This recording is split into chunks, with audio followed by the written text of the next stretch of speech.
My strategy for trading options is super simple, and I post these kind of trades every day in Trader's Mind Chat, in the Trader's Mind Chat room. Go check out the room.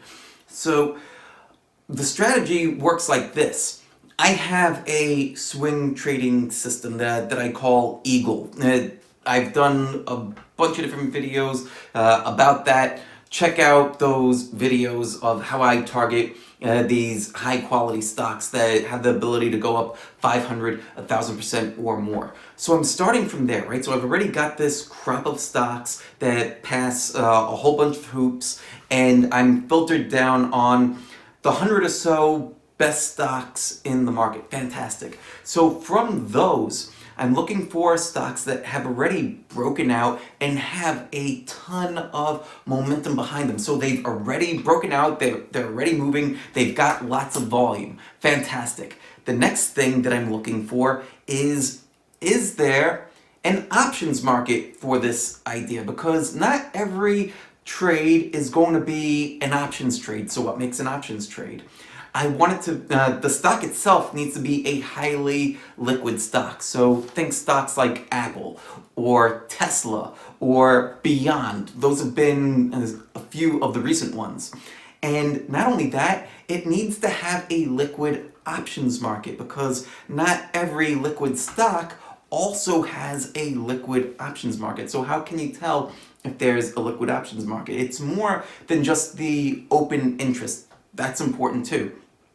But I want the bid and the ask spread to be very tight. So if I'm going to buy a option, then if the bid and the ask is like $1 or more, then that's very wide for an option play. In my opinion, I'm looking for a spread of a couple of cents. So I'm looking for that. I'm buying it slightly out of the money because I want price to move towards it. And here's the other thing too.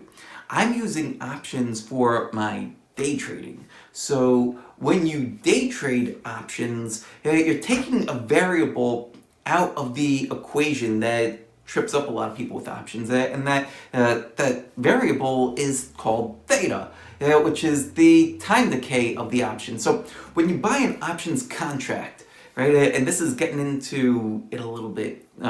So when you buy an options contract, it comes with an expiration date. And every day that you're holding that option, the time is decaying, and so that's decreasing the value of the option. So if you buy an option today and you want it to move to a certain price by next month, time is ticking away, and if it doesn't get to that price, like your option is deteriorating. So when you day trade options, then you're not concerned about that.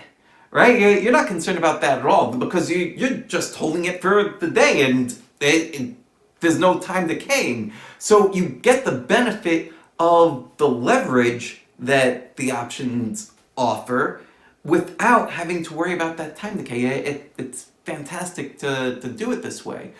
And another thing with the options too is that the leverage that you're able to get on the option, and also thinking about the risk management of that option. You can't lose more than whatever you paid for the option. So even if, let's say, the option collapses, you can't lose more than the price of the option. So it gives you another way to manage risk on that option. Let's say you're trading a stock, right? Just for perspective.